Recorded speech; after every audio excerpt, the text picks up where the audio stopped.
Pearl's academic partner in crime, and we are so thankful, so very thankful that you're here with us today.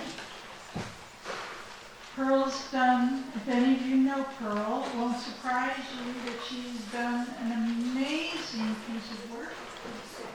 And you're only going to get to hear a little tip of the iceberg today, but I think you'll enjoy what she has to offer. As we get into it, you'll see that this project on compassion does not address clinical issues. Those are really important issues, but that's outside the scope of this project.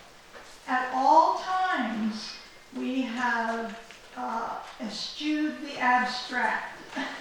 That is the goal of my life, to avoid the abstract. So this is a project that seeks to be centered around incarnation, things happening in the flesh. So, Pearl, we welcome you.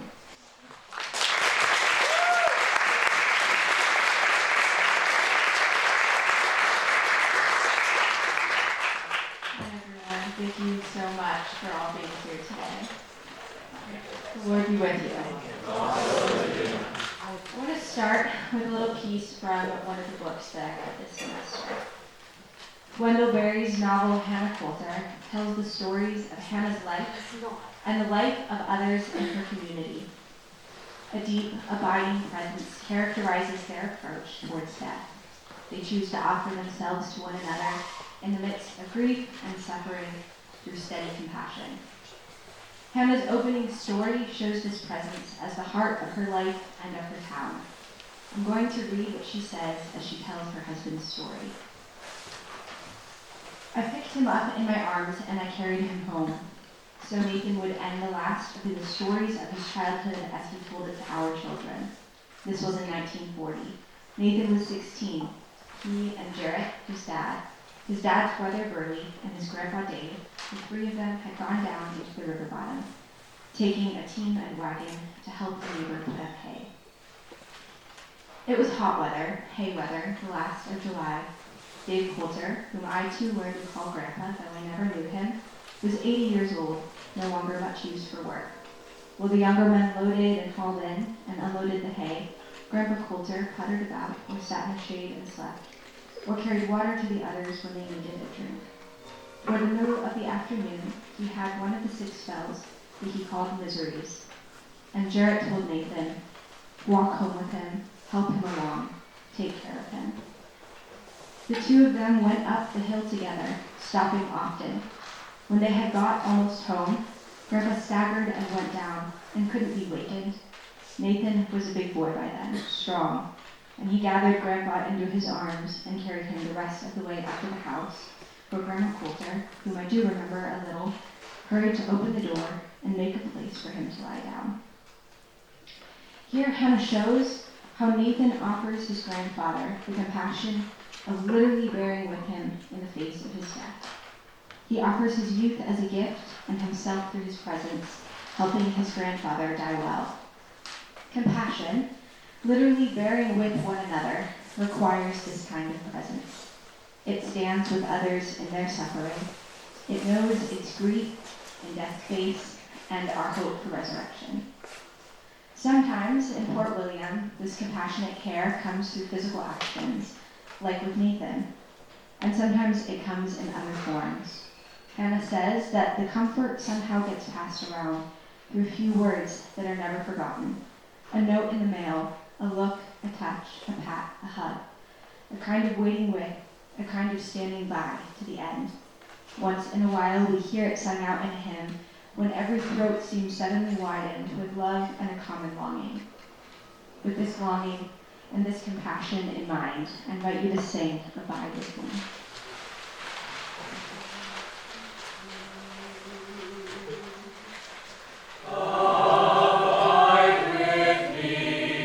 Fast falls the eventide.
Christians, we have a God who does abide with us.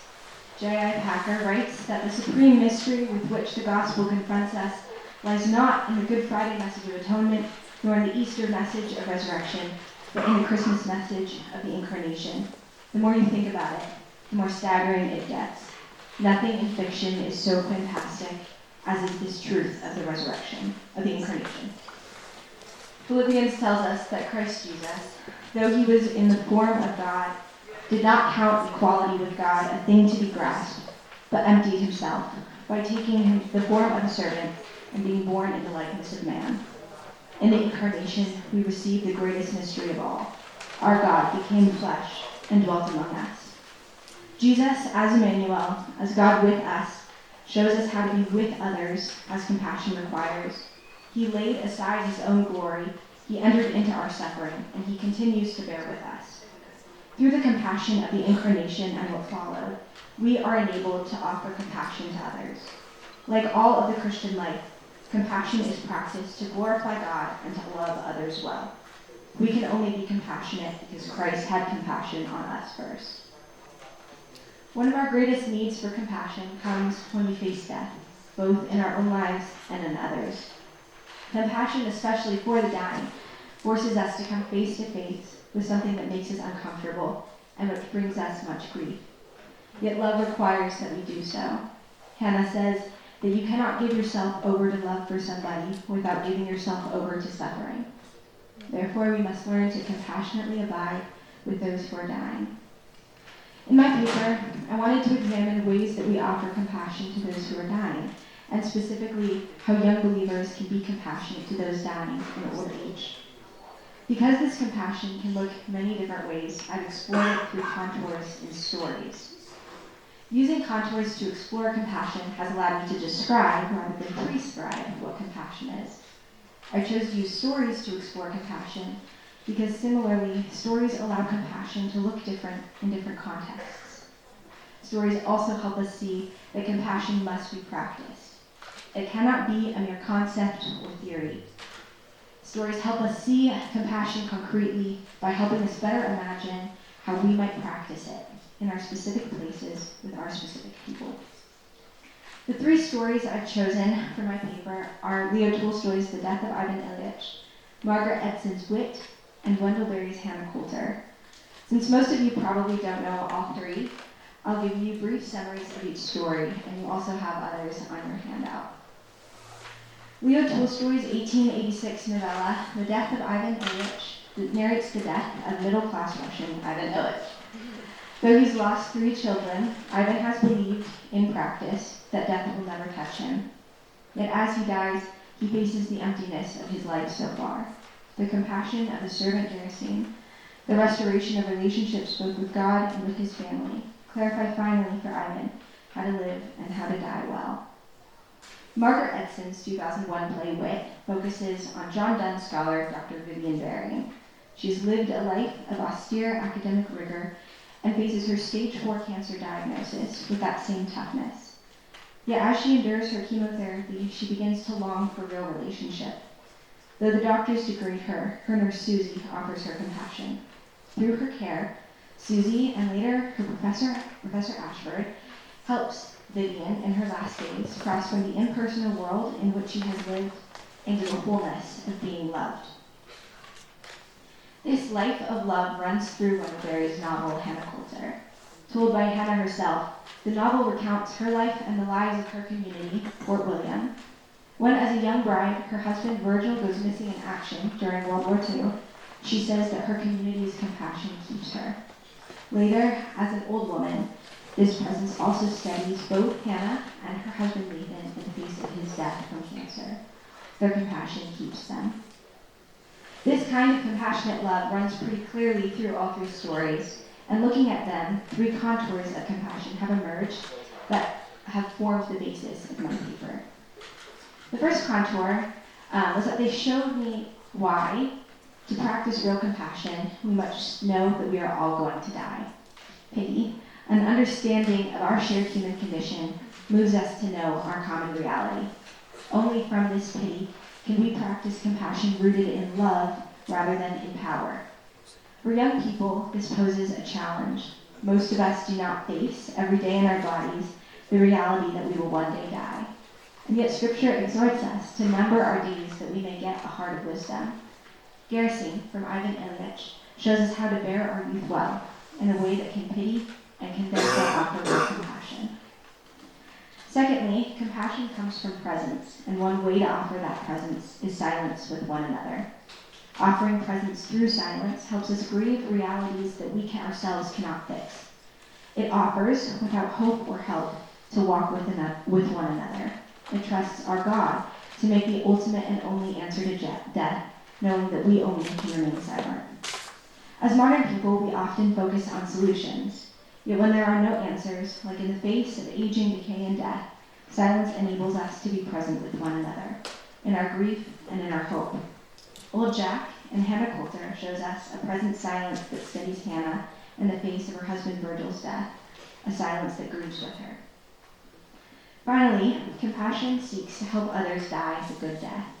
For the rest of my time today, I'd like to take you more deeply into this idea. When I say a good death, I mean something more than easing physical pain. That piece of dying well remains important. However, by itself, it cannot be sufficient. Compassion in the face of death cannot merely seek physical cures, especially when death has become inevitable, because when we seek to merely treat the dying person, we actually reduce them. In Wit, Margaret Edson makes this reality abundantly clear. Vivian Baring's experimental cancer treatment and the doctors administering it degrade her on almost innumerable levels. Their emphasis on using a full dose of the chemo to cure her despite her suffering ignores her as a whole person. They reduce her to her tumor and to their therapeutic target. They divide her body from itself by ignoring her pain to treat her cancer. They further divide her from human relationships through this treatment in their literal isolation of her. As Vivian notes, she is not in isolation because I have cancer, because I have a tumor the size of a grapefruit. No, I am in isolation because I am being treated for cancer. My treatment imperils my health. Her doctors know the havoc the chemo will wreak on her body, and they also know it will not ultimately heal her. As early as her diagnosis, Dr. Kalikian warns her about it. Vivian tells the audience that the treatment has pernicious side effects. I have to be very tough. It appears to be a matter, as the saying goes, of life and of death.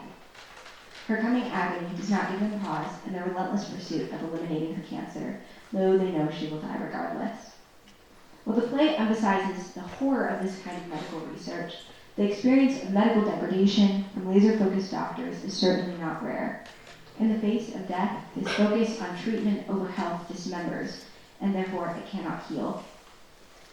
Further, as death shows, medical treatment is insufficient because it does not solve the real brokenness we face in the face of death.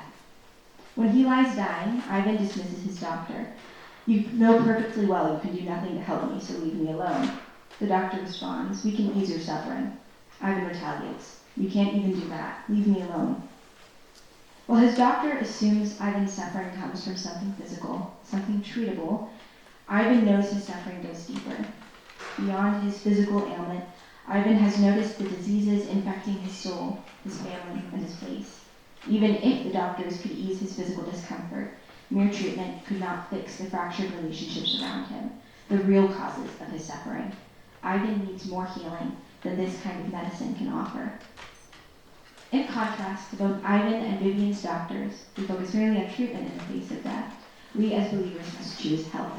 This health honors the proper and important role of medical intervention, but recognizing that medical treatment alone cannot bring true wholeness. Those offering real compassion must refuse to divide pain from treatment, a body's members from one another, or people from their place. As Barry writes, to be healthy is literally to be whole. To heal is to make whole. Compassion in the face of death seeks as much wholeness as possible for the dying. Unity between heart, soul, mind, and strength. Unity between body and soul. Unity between people, and unity in peace with God. Compassion in the face of death further happens only through faith, hope, and love. It comes from grace-filled agape love.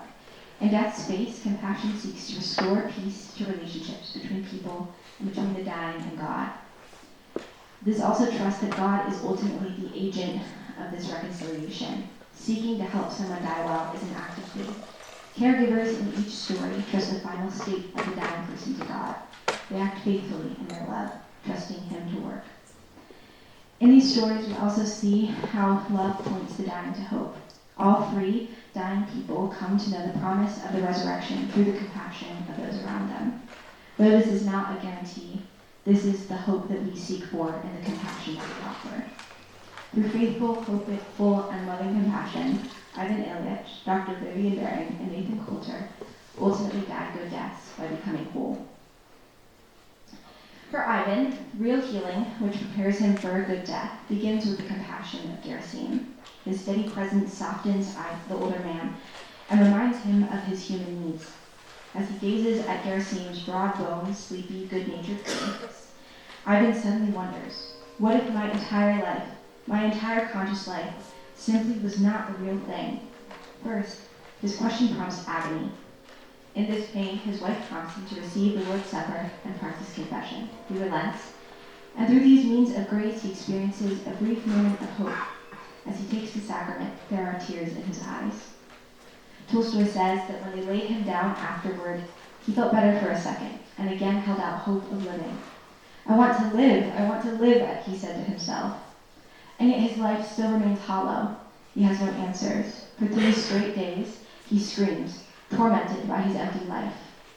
Now, because of Gerasim's love and the grace he's been shown, he desires real life.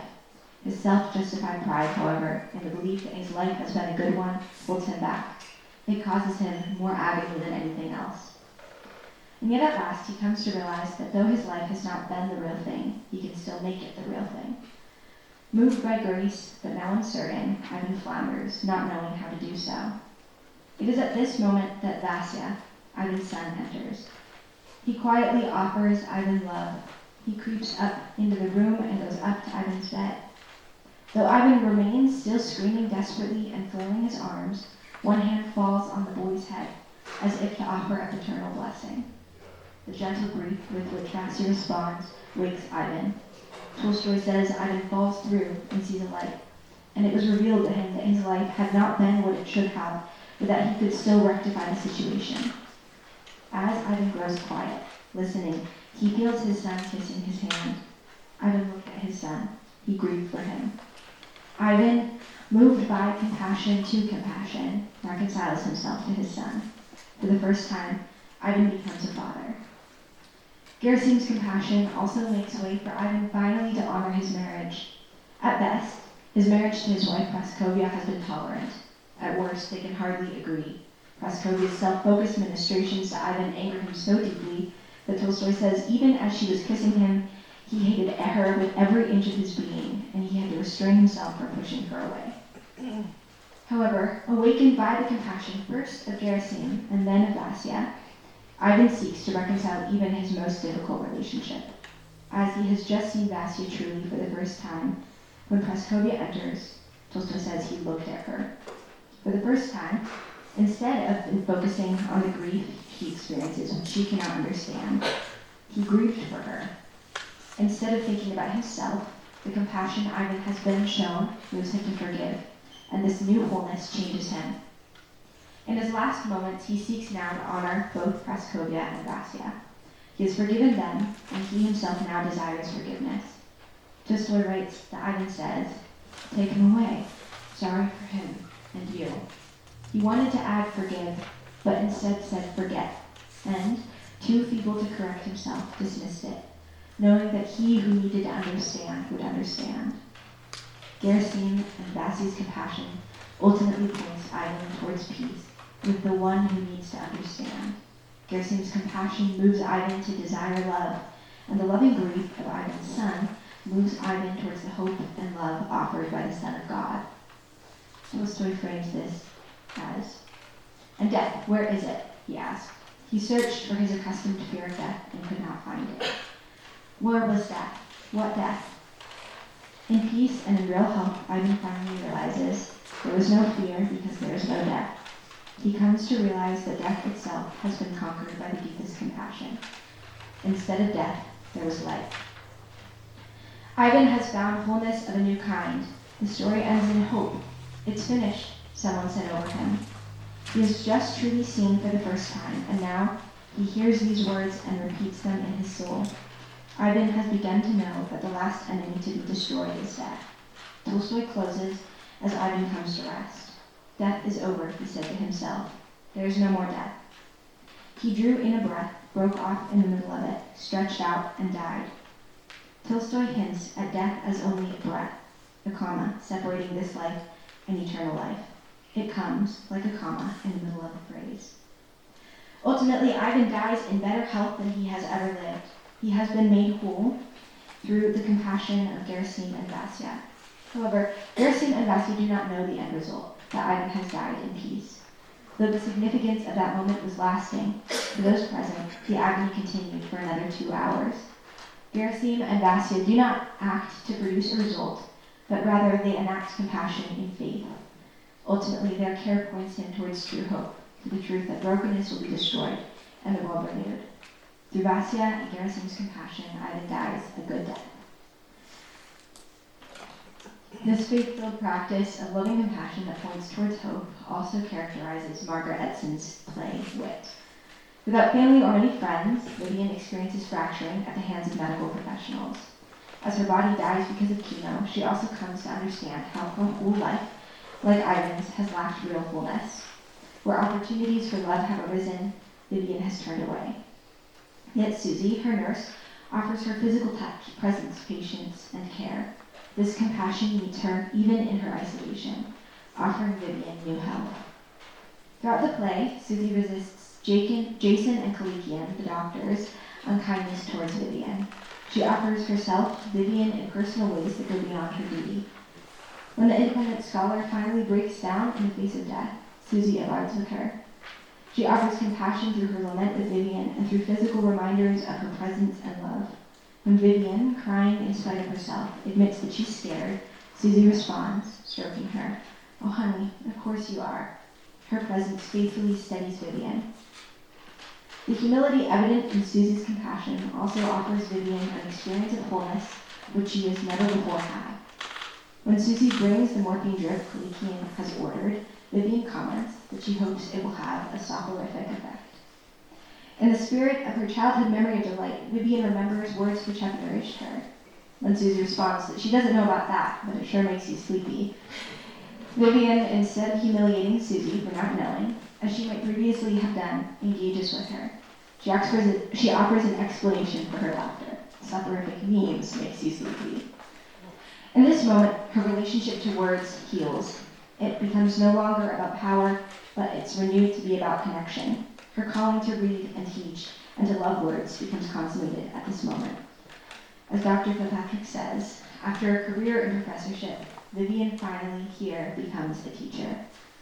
Susie's humility offers Vivian wholeness.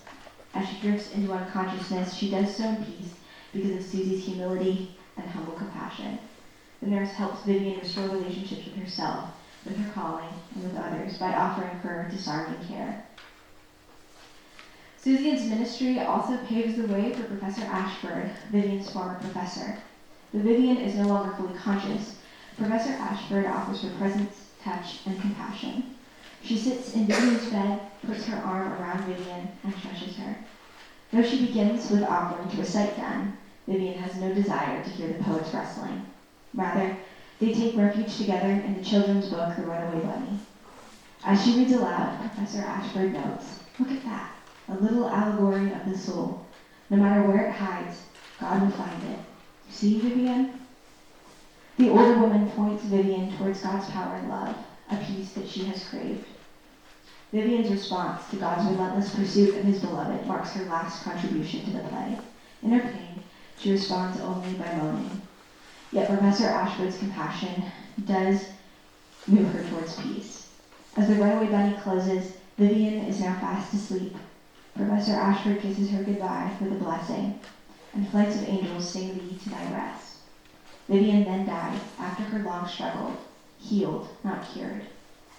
Just as the runaway bunny closes with an image of the pursued and beloved son come home, this death points towards a vision of Vivian found and brought home. Professor Ashford offers Vivian wholeness by pointing her toward the love of God. She does so in faith that God is the one who pursues, and in hope that he will do so. In this help, Edson closes Vivian's short sleep with promise. She reminds her audience of the next part of the sentence, of what follows this comma of death. The last stage directions read, Susie lifts the blankets. Vivian steps out of bed. She walks away from the scene toward a little light. She is now attentive and eager, moving slowly toward the light. She takes off her cap and lets it drop. She slips off her bracelet. She loosens the ties and the top gown slides to the floor. She lets the second gown fall. The instant that she is naked and beautiful, reaching for the light, lets out.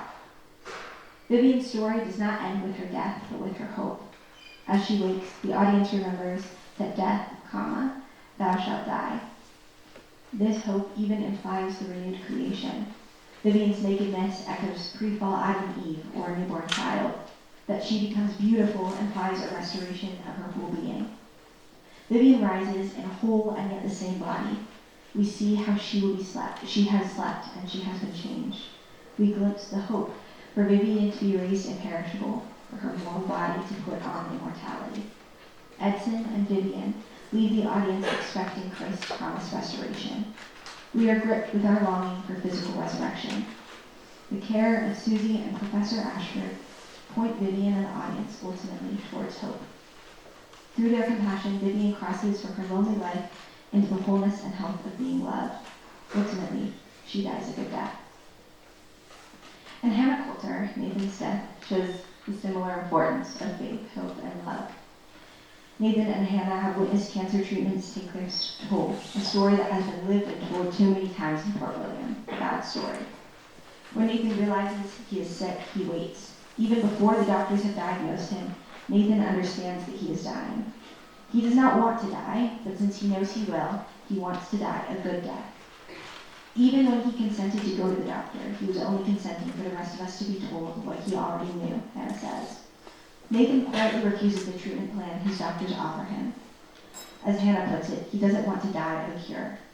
Rather, he wants to live right on, and he says, dying will have to take care of itself. Nathan doesn't want to die divided and degraded. He knows he will die either way. The doctor tells him that the prognosis is not good, but without prompt treatment, you certainly will not live long. Intervention can only slow the event and drag out his pain. Chemo remains powerless to circumvent or stop it. Nathan does not want his suffering to be solved, knowing it's a hopeless hope, but he asks Hannah to help him bear it well. Though grieved, Hannah, of course, agrees. Seeking to palliate his pain, she asks their doctors for medication. When the time comes, Nathan does take the medication, but Hannah says that usually he would take it only at night. He didn't like what it did to his mind. It made him feel wrong. Nathan does not resist medicine for the sake of resisting it. He resists it because he wants to be as whole as he can be. For as long as possible, Nathan wants to be with his people and in his place. Because she loves him, Hannah knows this desire. Her steady love helps him to die well. She says of the night he died, "Way in the night I heard him stir and cry out, not loudly.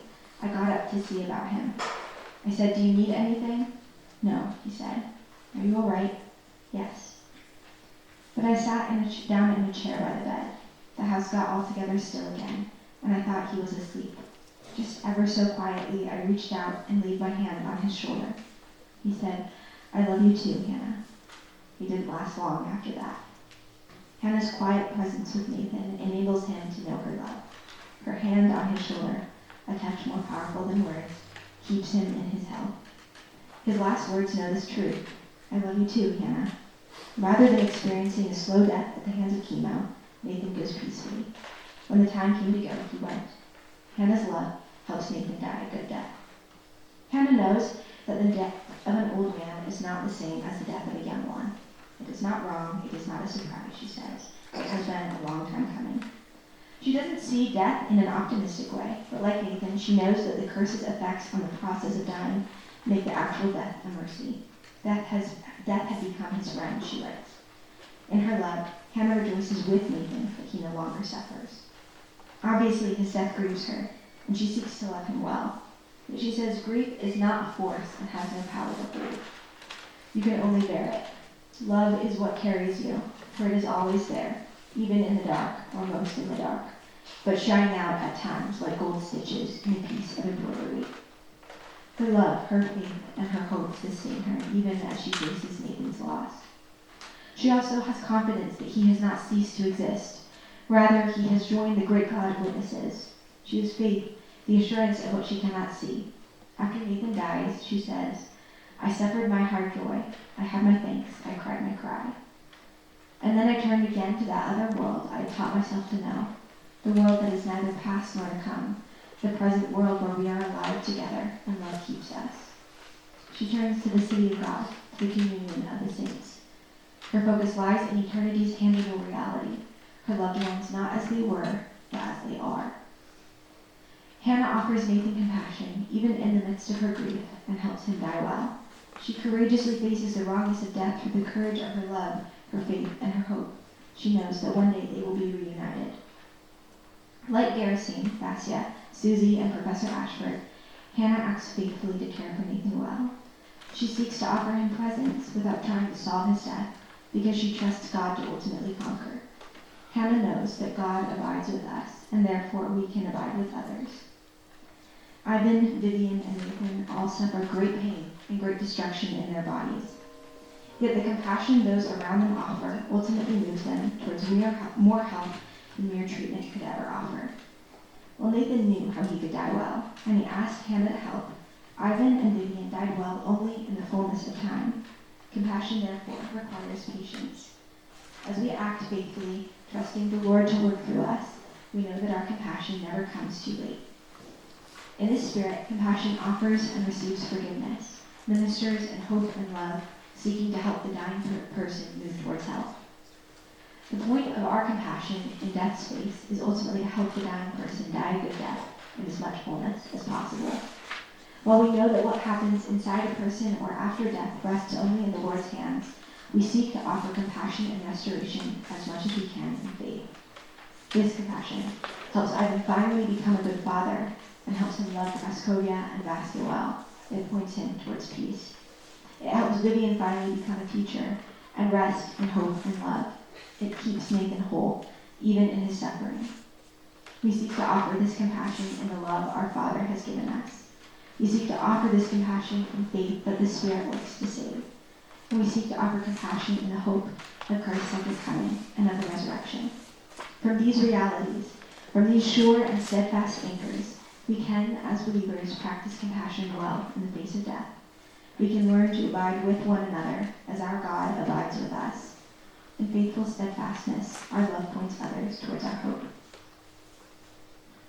Martha said to Jesus, Lord, if you had been here, my brother would not have died. Jesus said to her, I am the resurrection and the life. Whoever believes in me, though he die, yet shall he live.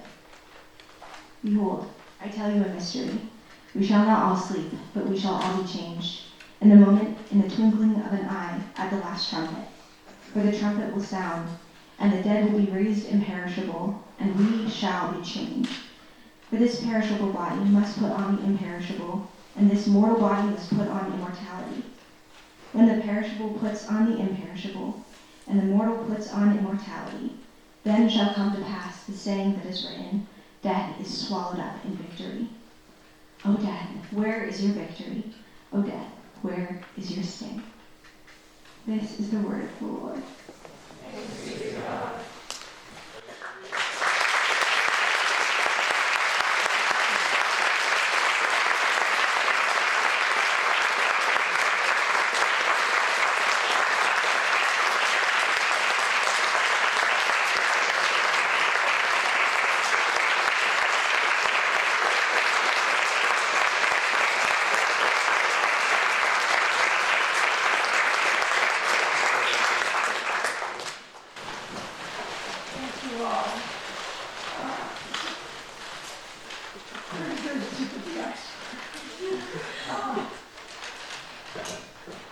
Earl will be happy to field questions. If you have any comments, responses, if you have any.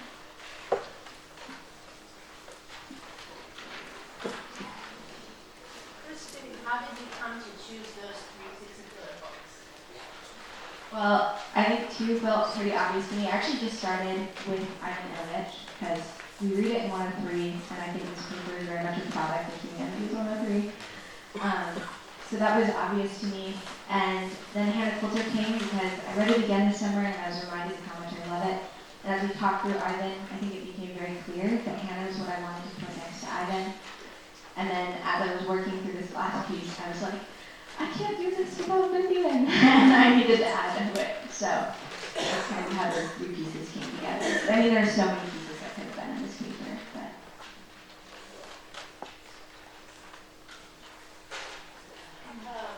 As you were studying and reading all the books and like developing an idea of what a good death is, like all three of these stories are dying, like slowly dying people. So what was your, did you come to any conclusion about how you're going to apply these concepts to set in unexpected death? Like you don't necessarily slowly die, but you just I mean, I haven't spent a lot of time thinking about it, but I think initially that would just emphasize why it's important to live compassionately. Because we don't ever know when we're going to die or when those around us will die. We want to make sure that the way we live keeps those around us in the love that we have for them and keeps them healthy and in the way that I define it as much as we can in the way we live. I don't know.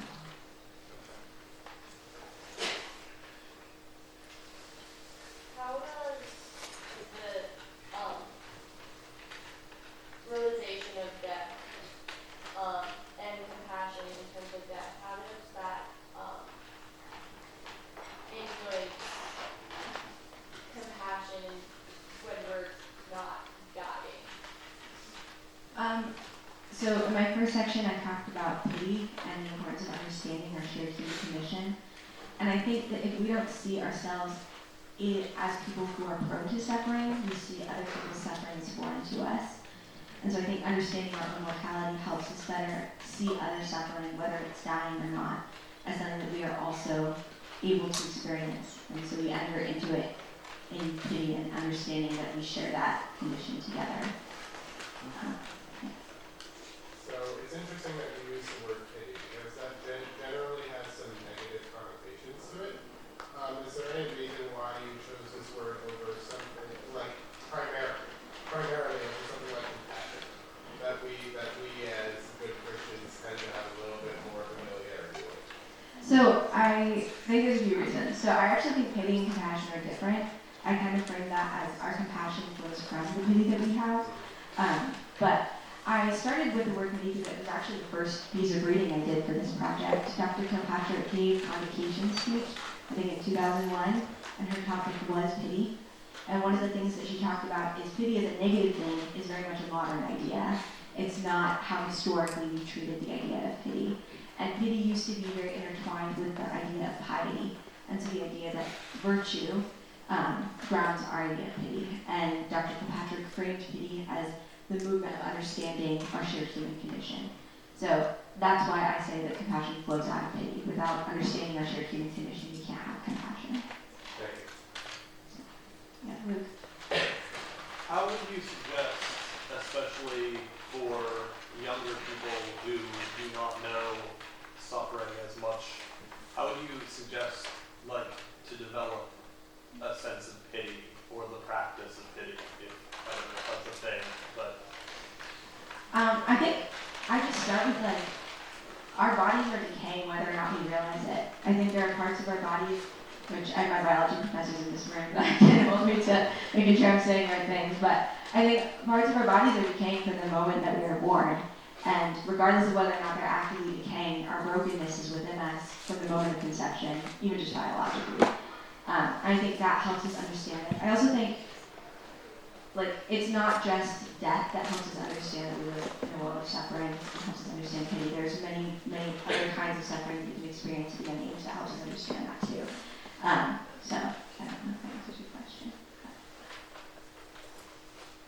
Yeah.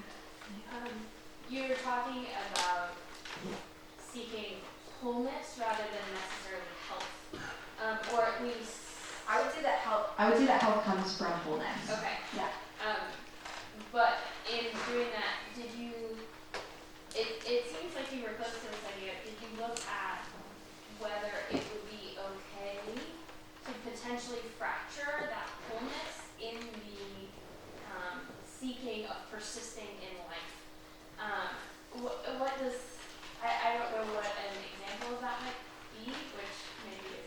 Yeah, I mean, I think I understand what you're saying. You can correct me if I'm wrong. Okay. I think one thing is that death is fracturing, and so in some ways there's a loss of health. Like there is a loss of health in the face of death. I think the question that we should have when we approach this is, in what way can we preserve as much health as possible? And I think that that's the approach that I see Hannah and Nathan taking. It's not the only approach, but seeking to preserve as much wholeness as possible. So I think parts of that fall apart in the case of that, but that's why we seek to preserve as much as possible.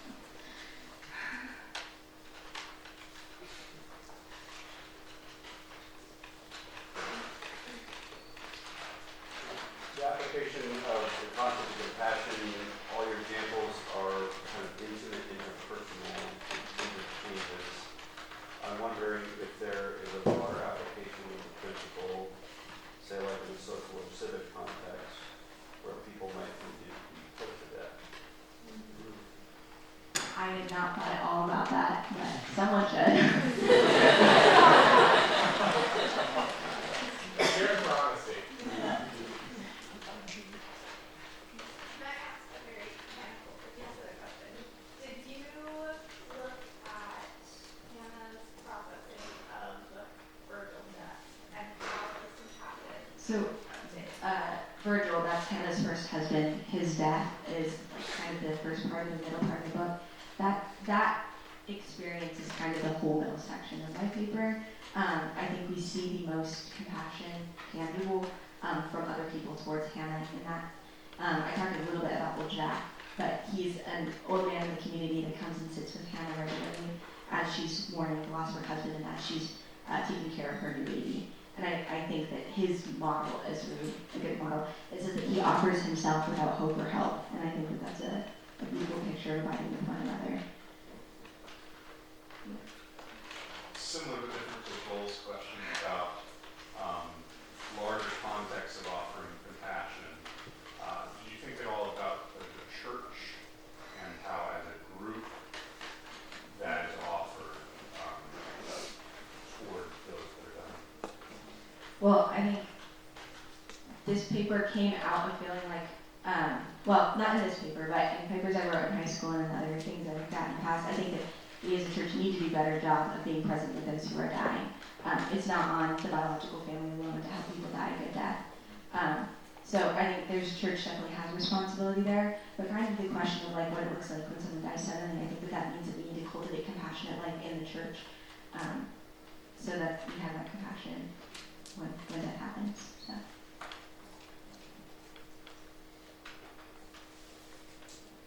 I think you just touched on what I was going to ask you in your answer to that question, but was it like reading, like watching Lit for 103 and just reading these books that kind of like inspired you to talk about this, or was it kind of like the need that you saw, like intertwining of those that you put in on this for your I think this project felt a little bit a long time coming.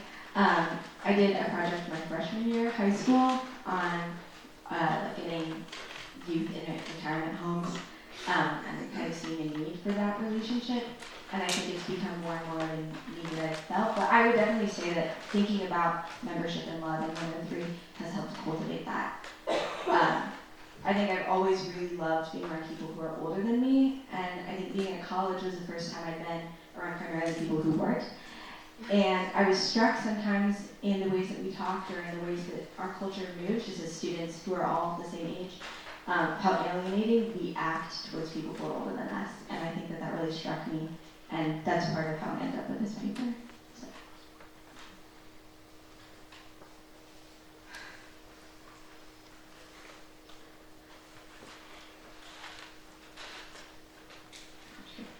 For those who have hope after death, how would you address the fear of the actual process of dying and suffering with people who run death suffering? Yeah, I mean, like, I just think of like in Pilgrim's Progress, Christian's afraid to cross the river even though he knows that the shining city is going to be there.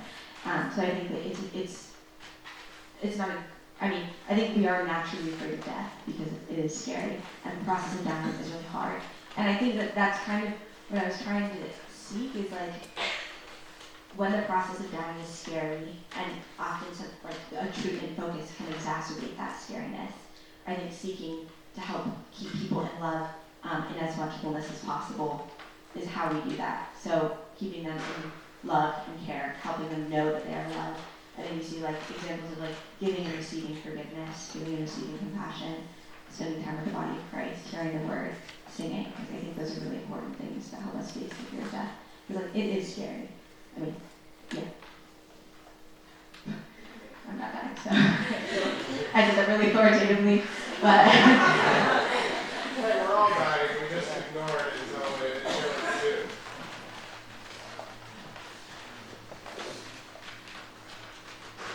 How to reapply this as Christians to those who are dying who are not in Christ?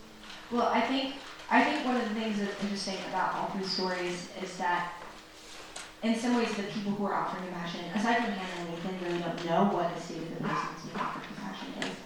And I think they seek in their love to point them towards the gospel. And I would say that we understand the gospel as being something that brings full wholeness. It is in Christ that we become whole.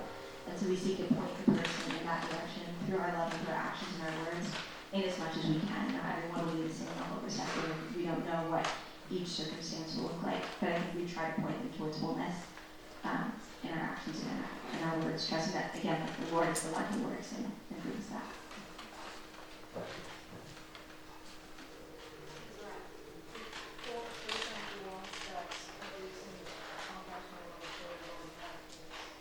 Sorry, I can't understand. If for a person who wants us or receiving compassion and critical methods, like physicians is suicide. I think the tragedy one definitely means that you don't have love that desires life, and so I think that we should seek to build up communities that help other people desire life. I think the idea of suicide and physician-assisted suicide is a little bit outside the scope of what my paper is trying to do, but I definitely think there's some important things to think through with that.